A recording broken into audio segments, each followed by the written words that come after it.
Good morning, welcome back, and in case you're just joining us, you're watching Morning Prime on this 19th day of May 2023.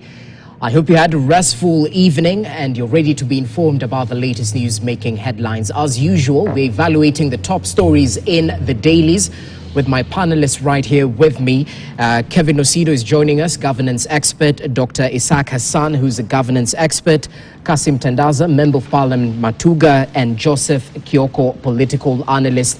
This is a story that we were just evaluating, the mystery of dirty sugar in the country. It's on the front page of The Standard, breaking down the chronology of events till the 27 government officials were suspended most recently due to that unfortunate move to release it into the market. Kevin Osido, a lot has been said around this, but what say you in terms of the accountability aspect? Because at the end of the day, we hope prosecution will definitely unearth some of these hidden individuals behind the dirty sugar. Actually, you've just picked my mind, Jesse, because in my notebook I wrote two things. One, playing politics with people's lives, and two is accountability. And one of the biggest gaps that I see in this particular process, and also including others, is that accountability bit. Because if, for instance, agencies of government or state agencies that are supposed to dispense their responsibilities perform and do their work, for example, here the statement from the head of public service, Mr. Felix Koskei, says that this consignment should have been shipped back and destroyed at owner's cost. 2018, what happened? Who was assigned to ensure that this consignment is shipped back and actually destroyed? And were there measures taken to ensure that the destruction takes place? Because in the past we have seen in this country, particularly when it has to do with other contraband goods, for example, rhino horns and elephant, issues that have got to do with government discomfort, where even the president, His Excellency the President, has presided over the destruction of some of these particular, goods. How come this now becomes very different? And the report also goes further and mentions an MP and a cabinet secretary. Why must mega corruption scandals in this country involve big names? Yeah, because a member of parliament is an accountability figure. You are a person who is charged with oversight. You are a person who is responsible for asking very difficult questions on behalf of the citizens so that they get answers. Why must there be conflict of interest that an MP now is being mentioned in some of these issues? Number two is a cabinet secretary. And worse still, it might be that it could be maybe the CS in charge of sugar, if there is someone like that, or agriculture or whatever. I'm not saying that that is the person, but that would really send very dangerous signals. Now, in terms of accountability, and because my co-panelists and colleagues have talked about state agencies, I think there has to be a lot of work to be done to unveil the faces behind the titles. We can't just be saying an MP, a CS, and on the corridors we say, we think it is so and so, we think it is so and so. These agencies must go further and indicate the names of the people behind the destruction of the lives of Kenyans. Further to that, Jesse, we spoke about something called the naming and shaming of corrupt individuals.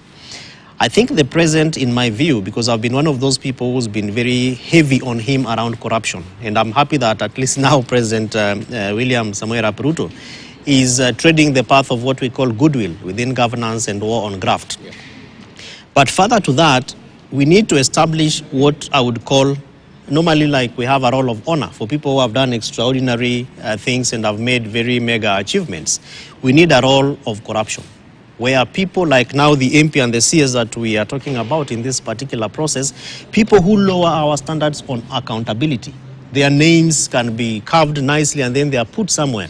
So that even as people get to the airport, they say this MP is a mega corruption scandaler on sugar in Kenya. People get to see their faces. Their children get to know. Their relatives get to know that my father, my brother, my mother or my uncle or whatever is a person who made these things happen in Kenya. Because I think sometimes we fail on accountability, and it doesn't have to start and end at the level of public, of government or our state agents. Even as citizens, we have a responsibility. So beyond conversing over this thing, how do we ensure that these discussions take place in Bunge? Can citizens petition their members of parliament to actually ask for the names of the people behind these corruption scandals, whether it is this one on KEBS, whether it is the one on KEMSA, any other, including the past corruption scandals, because Kenya is losing lots of revenue when it comes to corruption. Kenyans are losing their lives. Like Daktari rightfully says, we might not see the impact today, but progressively, many days to come, we will begin to see effects of bad sugar in our markets. What are our parliamentarians doing insofar as helping Kenyans to ask these difficult questions and get their answers? So I agree that accountability is one of those very key aspects where we keep making progress, but day by day we also regress. We move forward and then we move backwards. And I think the president has set a very good tempo insofar as goodwill, political goodwill to fight corruption is concerned. But again, it is not his role. He has people with whom he works, and he expects that these people are going to do their work. So the same tempo that he has set up, we want to see that tempo also being engineered and stirred in the majority leader to go and stand there and ask questions so that we get to know why must MPs and cabinet secretaries perennially be mentioned in mega corruption scandals. And I think if you talk about I think there are about 22 big corruption scandals that have hit this country in the past.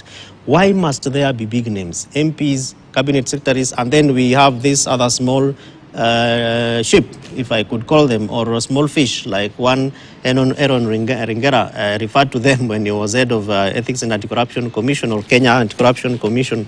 Why must they be the collateral damage? Can't we have a cabinet secretary resigning over corruption because you are putting the lives of Kenyans at risk and or because you have failed in your responsibility? So according to you, where exactly does the buck stop? Because we had the accounting officers in form of the PSs who perhaps had signatures on certain documents, but should it go all the way up to the political appointee in charge of that particular ministry? Because, I mean, history, when we can remember the mafia house scandals, the purge would go all the way up. So from where you sit, is this enough in terms of a political move by the president? It is not enough. It has to go beyond the AIE holder, the person who has authority to incur expenditure. Because an expenditure is not just incurred because a gentleman or a lady walked into your room with some documents and then you append a signature. There is a whole process where even the cabinet secretary, because you are the political appointee, you are the person who has the policy, the futuristic direction. And then ultimately, because there is a technical, which is the cabinet secretary, and then you expect that there is going to be the logistical, which is therefore where you put a signature for resources to be disbursed or for money to come in. These two people are in communication. There is nothing a PS will do, largely speaking, that a CS is not aware about. And then if you have agencies, or we call them semi-autonomous or autonomous government agencies within your ministry, then now you pass it down to managing directors, to CEOs, etc. But the people who are at the apex, the topmost levels of the ministries and the departments are aware about whatever is happening within the ministry. So I think, in my view, Jesse, it has to go further, up to that very high level of maybe of the trade. Jesse, I think we need to understand our government a little bit. You see, the PS is the AIE holder, is the CEO of the ministry. Yeah. So now what happens is a minister can pressurize. You can have a conversation with your PS, but you don't sign anything. That's it. Then the person signing is the PS.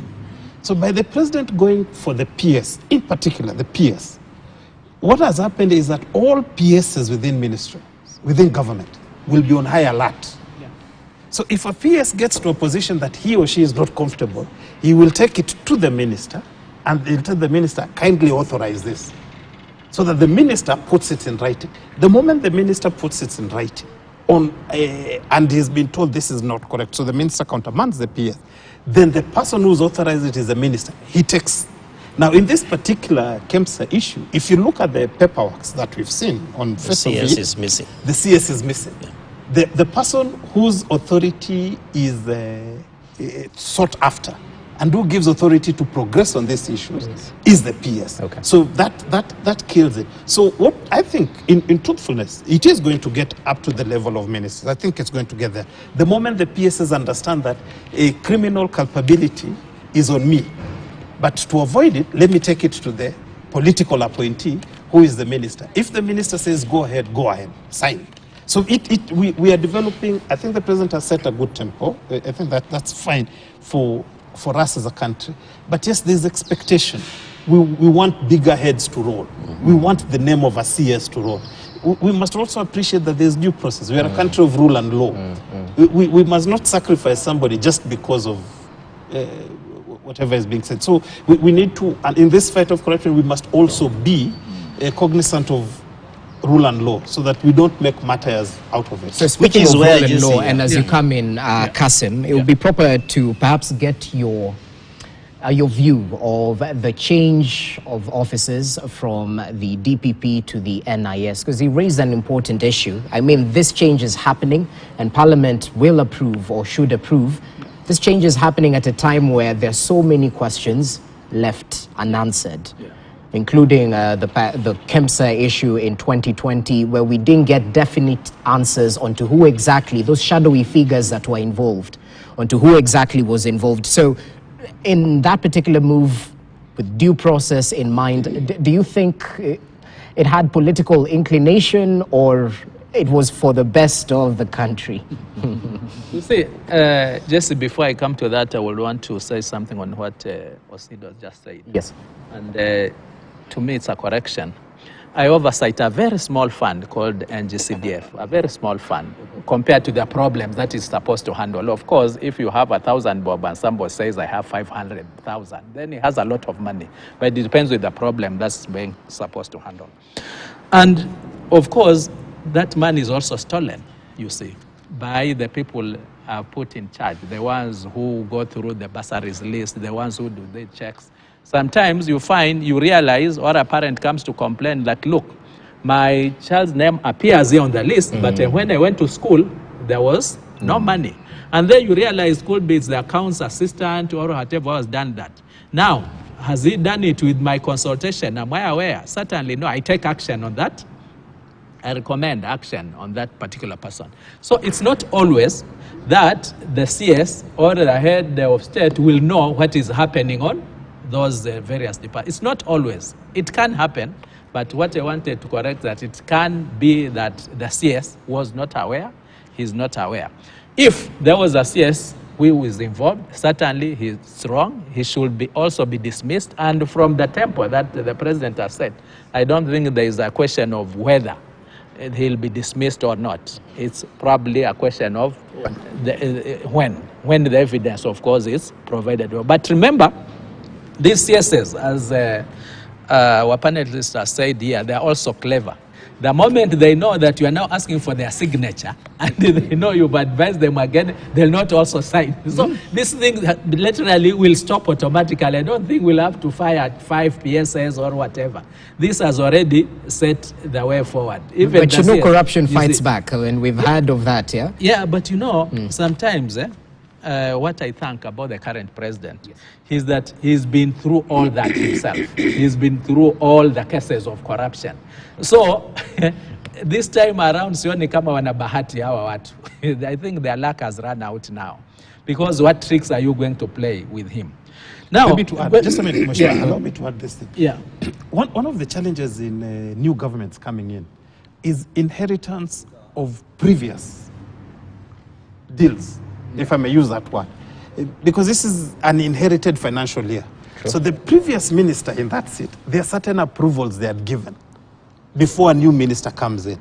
So you come here with good intention and somebody, hii imebaki tu. Only your signature, Bwana Minister. Only your signature. And they bring it on a Friday evening. They bring it on a Friday evening. And because you think there's goodwill. But below it, the devil is in the details. So there is, if you look at this tender of KEMSA, it started before Nakumincha and this PS Mburu were there. If you look at this sugar issue, this sugar was there a long time ago. These are inherited deals. Somebody gets in, becomes greedy, and decide, for a signature. Bureau is on a separate issue, the mosquito net. Yes, but I'm just saying, this majority of the ministers and the PSs who are there today, they need to be vigilant, not to be brought issues of the previous regime, yeah, or a tender that has gone 3/4 of the process, and you're only coming in as a bridal party, sign and it's over, because they will be caught up with corrupt issues. Just let me have back my mic. Okay, let's listen to him. It's been a while since Daktari spoke, and then I asked you a question. You asked me a question, Yes. which I'm yet to answer. So if you give me a few minutes, But they wanted seem- to shelve I'm an this. engineer. I don't Okay. take so much time. No problem, By sir. profession, Proceed. I'm not like them. Yeah. So the issue about the DPP and the recent appointments, especially for him, now that he deals with matters law, because NIS, ESCC, DPP, those are matters law. They are matters prosecution, definite, of course. To me, I will start by saying I'm glad that we've thrown a fish to the ocean, because that is where he belongs. That is where now he should not have any reason whatsoever to say now, I was really, as our colleague has said, if you are not very familiar in a certain matter, it's very easy to be misled. But now, having been taken to where he belongs, where he deserved, where he's where he should have been, then you can see what to expect out of him right now. Remember, we've had, initially we were discussing about the cases which were dropped mysteriously. And it took, even before they were dropped, I think the head of state himself and the deputy were on record on saying these are issues political. They are not really issues, corruption or legal. There is nothing in it. And that has come to pass. But going forward, I think with the autonomy that the president has given to these agencies, remember, his first executive order when he was being sworn in is to give autonomy to the police, give autonomy to the judiciary in terms of giving them resources so that they can operate independently, you see. This is the kind of work that we're expecting.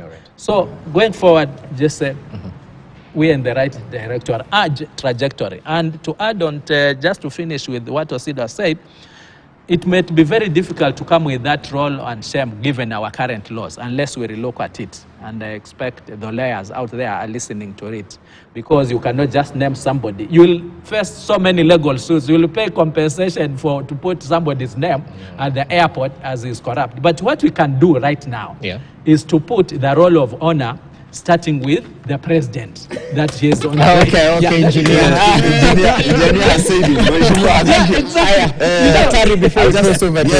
I just wanted to say, in terms of accountability, there is what is called a scheme of services or a scheme of delegations. And the scheme of delegations is measured based on threshold levels of certain amount of approvals. And we know very well the accounting officer is the PS. Accounting officer means he oversees, but it's not necessarily that he takes all the responsibility. Why? The level of his threshold in terms of scheme of delegation demands that certain amount of money or tender must have certain committees that is shared by the CS. And I don't think what we are talking about is what if you are a civil servant, we were AIE holders, on behalf of the PS, at the district level, during our time, at the district level, or at the regional level, or even at the national level, what happens is that there's a certain amount of curve in terms of delegation that you cannot approve unless the PS approves it. Now, when we look at all our scandals, the amount of money involved is huge, massive, billions. We are talking about billions. And I don't think if billions, the person who should be approving alone is the PS. So one way or another, the committee that should be shared by the CS is involved. And sometimes it even goes beyond that, and it goes to the president and his ministerial, I think, Dr. you are misleading. I think we need to do a bit on the Public Procurement Act and the Disposal Act. Let me finish. Basically, the CS does not nominate a tender committee. the tender committee is nominated at that level of execution. Even me, that's why I'm saying, take an example of me. I don't nominate the tender committees who normally evaluate tenders in my constituency. It's against the law, it doesn't. Probably, what we could say is that CS could be powerful, he could pressurize, he could say, can you nominate this person for me? But if you know that is wrong as an accounting officer, you simply don't do it. And if you do it, then you suffer the consequences.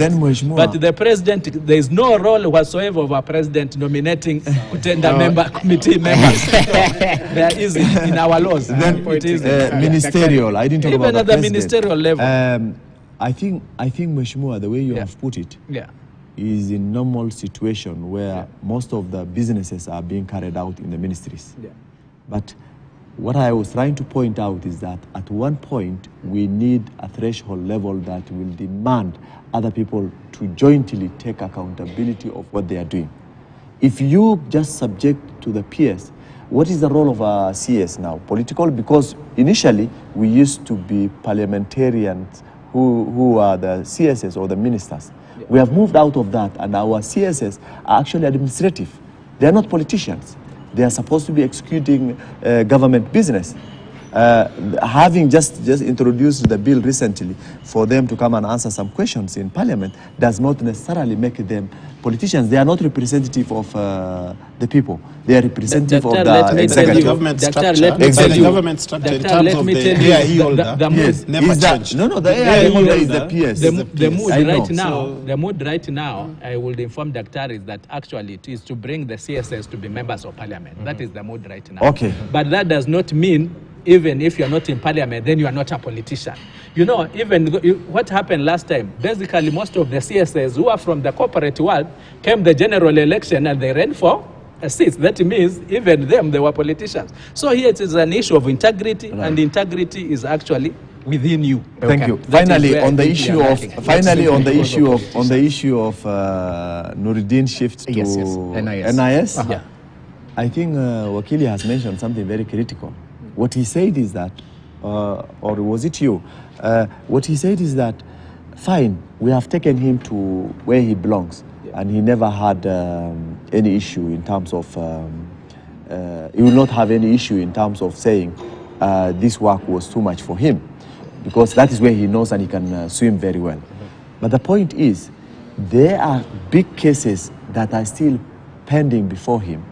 And just imagine, these cases have taken now over 10 years, 5 years, 4 years, 7 years. And we need those cases to come out very clean. If it was politically incited, then let him just say and clear those cases. And because there are Kenyans who are anchored on that. If, for example, I'm taken to court for something I have not committed, and you know very well the case is still on and it's being held because of political reason, and he knows that very well, and the game has changed now, I think it is time for him to come clean and say, the way he has dropped all those other cases for some few individuals, he should also clean his desk with a very clear report that Kenyans know from this point of when he was engaged to up to when he exited, this is what he has done, this is what is pending, and whoever is picking up that position now must come out very clearly and begin from here. He shouldn't be landing in a gray area where he cannot make any decision, and it still requires further discussion from the former DPP. So I think the way each and every person has echoed, let's not only celebrate that he has gone there, let's also celebrate the way he will going to hand over his bending cases. Okay. And we need to know that as well as the Kenyans, as Kenyan citizens. Because it definitely raises a question, and Osido, perhaps you can talk to this, in terms of what to expect from the new entrant in that particular office. Because what he says, how sure are we that some of the cases that were prosecuted by the DPP were not politically instigated? You know, how sure? And actually, that's why I asked to speak a second time, because when you talk about due process, what is due process? The beauty of our country and about Kenya is that we have agencies that are charged with the responsibility of ensuring that the due process is done, and from the public, it is actually seen to have been done. This is now how you boost Unfortunately, it seems not to favor you. Well, we have to sort out an in-house issue, but allow us to, we'll definitely come back to you, Osido. Apologies for that. All things said and done, gentlemen, political goodwill is there. We've definitely seen the wheels of justice grinding. So at the end of the day, Kasim, what you're telling us is, since the political goodwill is there, we should be assured that the fight against corruption will not be lost. Samaki huoza kuanzia kwenye kichwa. And our head here is the president. You see, let's face it, and I've been very consistent on this matter, even previously, in the previous regime. I said, we'll actually slay this dragon, we'll streamline all the processes if, and only if the head of state decides to do it. Fortunately, the current one has decided to do it. Okay. You see, you know, it is like at home. It will be very unfortunate for you to tell your kids not to smoke when you are smoking, and therefore you are sending them to buy you cigarettes. Like unawambia sigara ni baya, msivute. You know, okay. That can't happen. So that is all. And as I've said, from where he started from day one, in terms of streamlining these agencies, now it's upon the agencies to perform. Okay. And he's now even gone ahead to show that he can actually act on what he needs to act. I think before our neighbors here, Tanzania, when Magufuli came in, you know, we saw that happening. And I think even as you were saying, see what Magufuli is doing, you know. There is due process, all right, but as the head of state, if we goes to a place and is told, huyu mtu huyu ametunyanyasa, ametufanya hivi na hivi, na anauliza, nasemekani kwa anambia we, go home. Can you do that? Can you give back that chicken of this guy? It is not a judge, all right, but he's the head of state, you know. He carries it all. He's our role model for this country. And that is what we've been lacking. That we've been having role models who are supposed to be role models, but wao wenyewe wanasema they can't do anything. Now, if as a father you can't do anything, mtoto anakuambia, Daddy, nataka niende shule. Okay, it's hard times, but you are telling him, there's nothing I can do about it. Surely, you are being called a father. You know. That coming from the You president, see. I think in my view, Yeah. makes a lot of sense. Yeah. Because if you look at the structure of government, the president cannot investigate. So when former President Uhuru asked Kenyans, mimi nimeongea maneno haya, sasa tunataka nifanye nini? He is right, because maybe you are just not... Let me just make my point. It is not his responsibility to investigate. It is not even his responsibility the to... one who Just a appointed minute. this Just a minute. He didn't appoint, Parliament vetted. No, we vetted actually brings So what I'm us. saying is, the governance context of Kenya is one where we have both rights and responsibilities. And all the levels of powers are being checked, which brings in the aspect of accountability. Because even the presidential powers are also checked by various agencies. DCI and DPP and others will work together, because there are things that DPP cannot do before DCI does its work. There are things that DCI will not do before DPP also does his or her work. So all these agencies, there has to be a mechanism, maybe coming from NSAC level, which is chaired by the President, the National Security and Advisory Council, where I presume that all these agencies of security and state sit. Now, at that level, the President can go and say, I have already set the tempo, and I don't need any lowering of that bar. Now, when it gets to that level, it boils down to the individual aspect. What is your leadership personality? Are you able to execute effectively? And because of the manner in which we see appointments being done in this country, where a lot of times even your skills and expertise don't count, but a lot of it is a political lineage, then that presents a question. Now, there has to be a platform where you can go and tell the president or whoever is appointing you or parliamentarians, the tempo that the president has set, I don't think I can match it. What you do is to leave office or ask for redirection, and then you are either transferred or you are taken to somewhere else. Which brings me to the second issue about timelines, and I think Dr. spoke about it. If you remember, the BBI process had actually recommended that any corruption case, mega, minor, 2 years, so that we set timelines, which also would really be would work very well in my view, even for DPP and DCI, so that you know that you're here for 3 years, 6 years, or 5 years, depending on your tenure of office.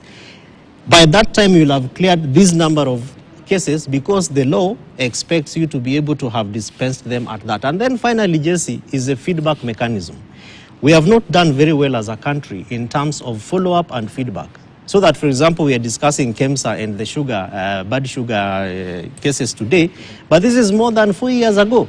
In between, how do we update Kenyans on the levels of how far cases have gone, depending on the intensity of what the case is? Because all these things are for and on public interest. Sugar is consumed everywhere in the households in this country. So there has to be a mechanism or a level where we let Kenyans know the amount of monies that we have recouped back to the country that was taken to banks outside.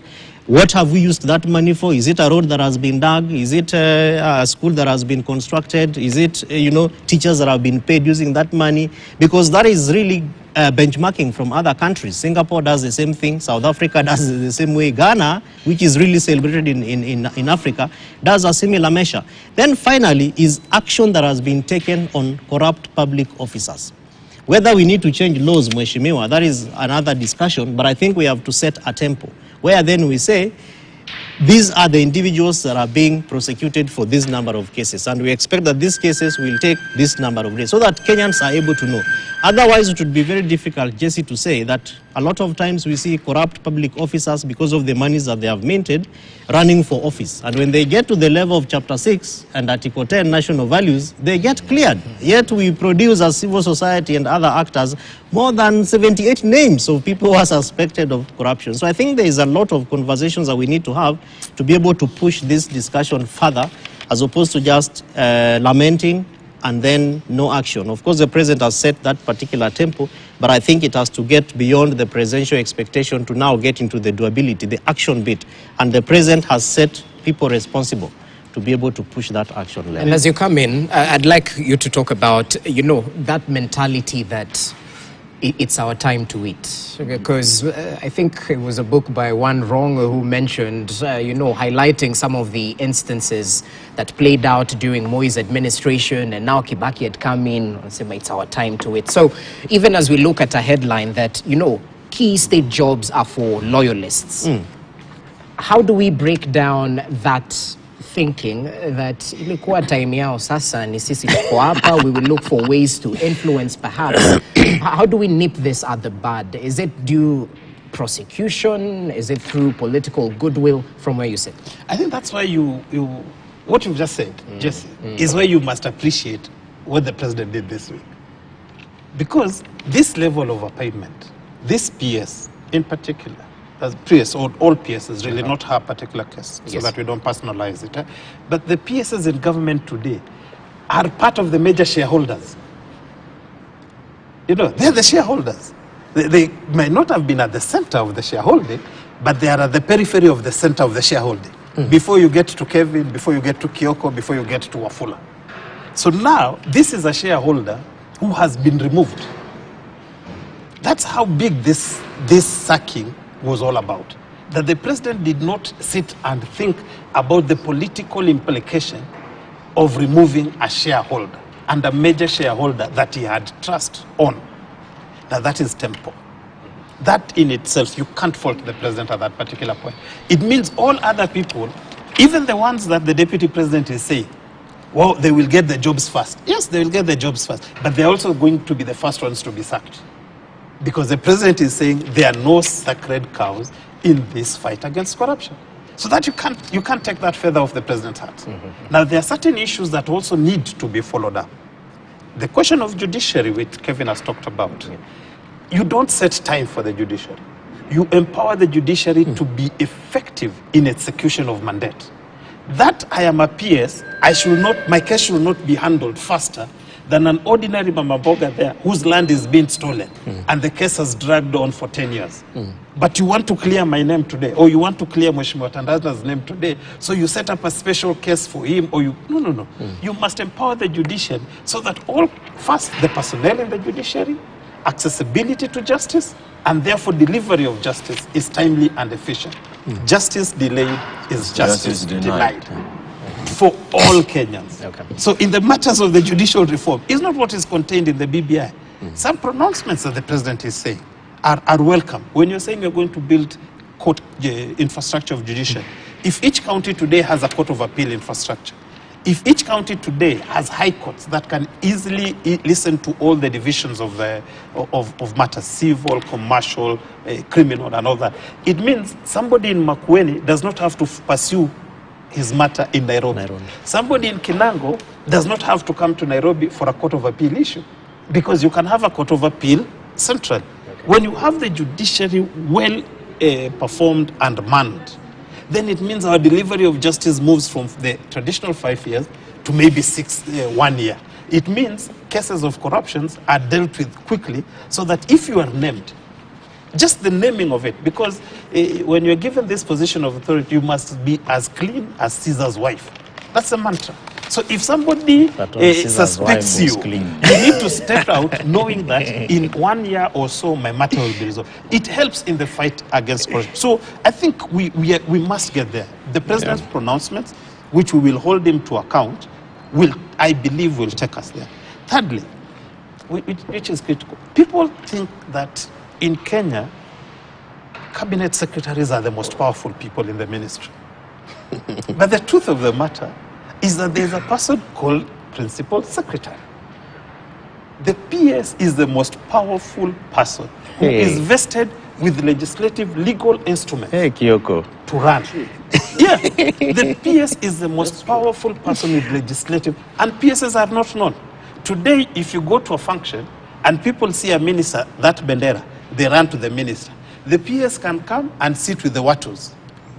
But you know, at the end of the day, what the minister will be told, he will run it by the PS so that the ministry's programs are aligned to suit a particular issue. The PS is the most powerful individual, yet we don't know him, yet we don't hold him to account. We rush to this person who has the bendera because it is politically convenient. Buyer beware. So on the question again, on political responsibility. Goodwill, yeah. Political responsibility. I remember one day, Mheshimiwa Kiraitu talked about it when he had been kicked out on the question of holding political responsibility. And he stood in the floor of parliament. And he said he was removed as a Minister of Justice because of that laughter. And when he went home, his wife and kids were asking him, he 1 billion, iko wapi? It was not him. And Kiraitu on the floor of the house, you could see the man was pained. Say, it is this political responsibility is a very nebulous thing. It's not there. You can't touch it, but it needs to be felt. Now, when the president needs to know that, like Mheshimiwa Kasima said, he has gone through it. Political appointees are dealt with politically. Technical appointees, you deal with them technically. Because the same way I appointed you without following due process. You know, I appointed you, made you an ambassador, maybe you are vetted in a parliament that is full of my members. I made you a CS in a parliament that is, the vetting was basically doing my will. Confirming my perception. Since you are a political appointee, I can sack you politically. The PS was sacked politically. She is a shareholder of this government. If she is clean, let her go to court. She will be clear. That same political machinery that got her to be appointed is still there. Okay. But are we saying now that the president has done his part by appointing you, nominating you, and the people who are mandated to thoroughly look into the person's capacity or capability to perform that role, who are the parliamentarians, have failed to put measures in place to identify whether individual who has been nominated fits the positions that have been placed in? Because when the president makes a drastic reshuffle within his government in the first 6 months, then that means that the team who has been put as the team that are supposed to spearhead his government are not fit for the purpose that they have been placed for. But you know, so what I tend to think, I'm not actually. I'm not looking at that aspect. I'm looking at the objectivity of parliamentarians' role in supporting the president and ensuring that the people, they affirm by him nominating is actually the right people who are going to pick that role. And the essence of pushing those people to the parliamentarians is not purposely for impressing the president. It's purposely because parliamentarians represent the people of Kenya, and they have been taken there to do the right thing. The people who should work for the people of Kenya should be vetted very clearly and ensure that they portray the right image and the right purpose for the positions they are being given. So when you find there is a bit of shake-up immediately after 6 months, then I think the parliamentarians must have failed the president. No. I think you need to look at it this way. And what happened in the recent vetting? I think you need to look at it this way. Allow me. Then, Mheshimiwa, you are a participant in this, so allow me to say. Then you can jump in. I think you cannot prosecute futuristically. Yeah. You cannot judge my character futuristically. Correct. At the point of appointment, these people could have appeared genuine. I think so. And Parliament might have executed its mandate properly. And they passed that vetting administrative process. Now, let me interject.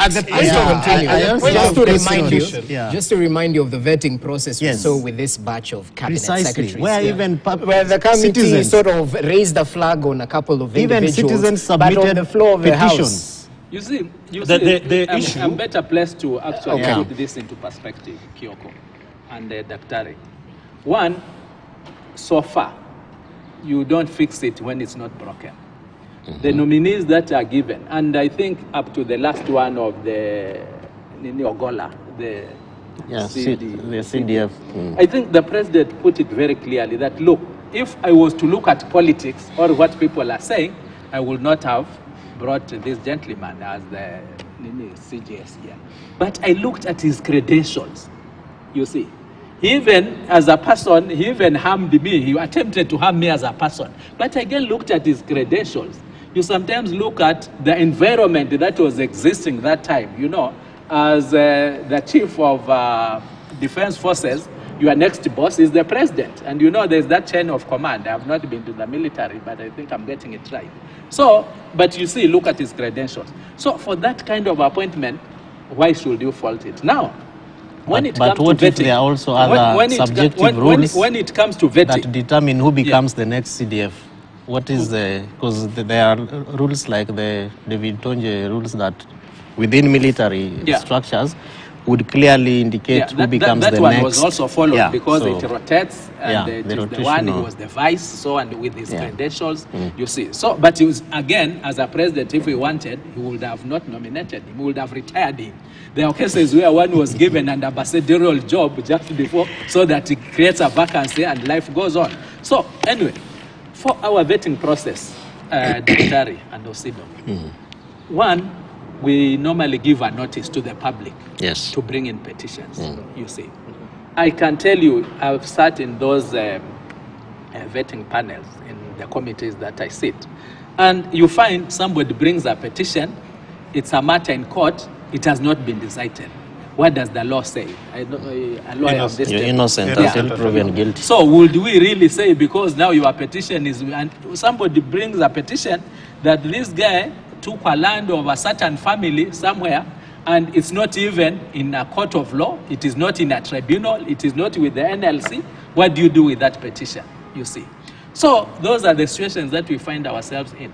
But I think the most important thing here is, as we had initially said, we could go into corruption cases historically. The question will be how far and how much is it going to cost in terms of time and money instead of forging ahead. For me, I think we have a new beginning. We have a new government. Is the current government doing what it's supposed to do in terms of going into the future? And that's why the conclusion will be it is doing so far so good. We all agree that there's no doubt about it. And for those who are going to go against the norms, the dictates, the wishes of the country, which are now the wishes of the president, then the tempo has already been set. The way has already been set. Otherwise, as a parliament, we do the vetting. We will support what the president has said if we are also convinced. Fortunately, so far, he's brought the names. The moment he brings them, I'm sure he consults with the NIS, he does ESCC, he gets those reports and said, This one, I don't think he'll have a problem. So how do you create a problem where there's none? Simply because you're parliamentarian? No, and remember, in every committee, there is both the government and the opposition. I think this is about that people. There's no committee where you just have before all you come members in, from one so tell me about this, side. because what he brought up sort of took me to the vetting process of the Cabinet Secretary of Tourism. Yeah. The vetting committee raised the red flag on her appointment, but when it came to the floor of the House, it was passed unanimously. Okay, the vetting committee raised the flag on the appointment, not because of integrity issues, if we are to actually go back capacity. There. It was the way she was answering the questions. You know, it was the way of expression. And now, assuming I'm deaf and dumb, does that mean that I can't execute? You know, when it comes to expression, it is the way one actually talks and whatever. But now, let's be honest with ourselves here. As the CS tourism so far, has she not been able to perform? I think that is the question. Okay. The only thing, there's an issue you raised. There's an issue that I wanted to clarify. We also need to know the whole process of vetting. There's Once an the issue. committee vets, now let me finish about the parliamentary process. The moment the committee vets, it is taken to what we call the committee of the whole house. It's taken to plenary. Of course, the plenary represents the whole country. You know, a committee is composed of 12 people. Yes. You see. Sometimes they could even be somehow biased. You know, committees are sometimes there's no regional balance, isn't it? And this is a part of the constitution. So when it goes to the floor, they also have their role to play.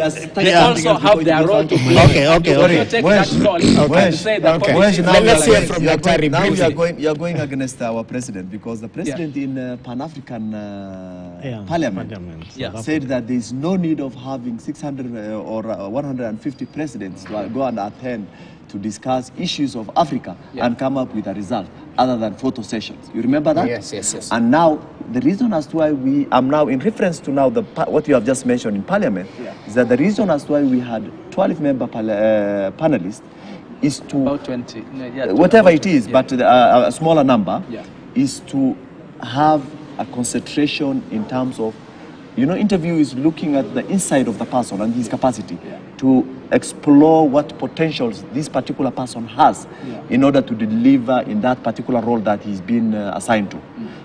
When that decision comes out of that panelist, it is well informed because it is one-on-one. But when it comes to the larger, the 400 parliamentarians on the floor, they 350. The 350 members of parliament will not going to make any change in terms of identifying issues from the particular person that was interviewed. So the decision that has been given clearly or made by the panelists is the one that they will have gone with. But now it is politically driven, and that is where you find the president always failed by I was to come here. To function independently. And then let's hear I just from wanted to say that we, why they are there. that in that independence functionality, it's important for us to let our viewers know, because processes of shareholders and shareholding, because I think some of the narratives that we drive also block some very good brains. People would want to be in government or would want to be cabinet secretaries or even parliamentarians, and so they shy away because of the processes. And I think for me, I would agree with Daktari that some of the processes, particularly those that have been left for parliamentarians, have not been properly done. The first level is, of course, is lobbying. Because as an individual that has either been nominated or gazetted, there is that bit of lobbying. And I think some of the sentiments from Mheshimiwa really surprised me, because I also have parliamentarians who are friends. And I'm also ambitious. So sometimes I want to also apply as a PS, but I am told, be ready to go and lobby. So in the view of shareholding and the role that is supposed to be done by Parliament, why must I lobby? If you're going to just do your work properly and pass me through properly, why must I be made to be aware that you must see so-and-so? Have you talked to the chair? Have you talked to so-and-so? Let it be clear that when Parliament is doing its work, and that's partly why Kenyans asked also that these processes should be done in public gallery through television and all that, as opposed to initial processes, because we are learning lessons. And so there should be lessons that also strengthen the roles of both Parliament, judiciary, and also the executive, but also spur public confidence in these institutions. Because Kenyans know, ule alishindwa kuongea Swahili, ule alishindwa kuongea Kizungu. And they have had classmates who will also tell you on WhatsApp, that one was also always like that in class. Where does that leave even the intellectual capacity of our parliamentarians? Okay, in 2 minutes, so we have to take a break before you come in. Maybe this... You are not intellectually advanced. Let's listen to him. I think the issues here we are mixing up. Okay. One, this approach by the Deputy President saying shareholders, it has a negative connotation. It does. But in truthfulness, the job of the Cabinet Secretary and the Principal Secretary, these are the drivers of the vision. The President is the vision bearer. The drivers of the vision are those two people, those two positions. Now, you could not have been an independent, quote unquote, or anti-bottom-up approach. And then once this guy has gotten into office, you want to be the vision driver of something you never thought is a vision. So let's up to that point, I think it is very clear they need to have the people they want. When they went campaigning, that is why the president, and I think the Kenya Kwanza government, fought to have parliamentary majority. So that because of having parliamentary majority, this guy can go and present and say, I think this particular person can drive my agenda. This person might be having a challenge of communication, but in terms of thought process is good. Now it goes and then the flow of the House passes it. Up to that point of vetting, I do not have a problem because it's politics at play. If you want to make vetting more viable, then you must have sizable numbers in Parliament. Because you look at what happens in the American democracy of which we copy. At the Senate level is 49-50 now. So anything that has to be passed at the Senate is always razor thin, and it acquires bipartisan approach. So if the numbers in Parliament are that tight, then our vetting becomes much better and better improved. My question was my issue that I wanted to address was what Dr. Ari talked about. A reshuffle 6 months into government, what does it state about the nature of the appointees? I think these people were vetted in a true process. They were given an opportunity.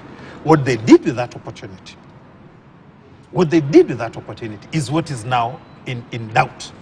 Now, you were told to be a PS. Then when you become a PS, you saw a deal and ran towards it. You've been banned. Get out. Campaign money. You understand? For whatever reason. Now, the president, the president could have said, because it is 6 months. Okay. The president could have said, it is 6 months, it is too early, I cannot reshuffle. Let me wait, let me give this PS a second chance. But what tempo? Okay. Where would that place it? I think that's a good point to take a break, gentlemen. There are so many burning issues. We'll continue during the break, but we'll be back for our viewers as we continue evaluating the day's top stories. Stay with us. You're watching Morning Prime.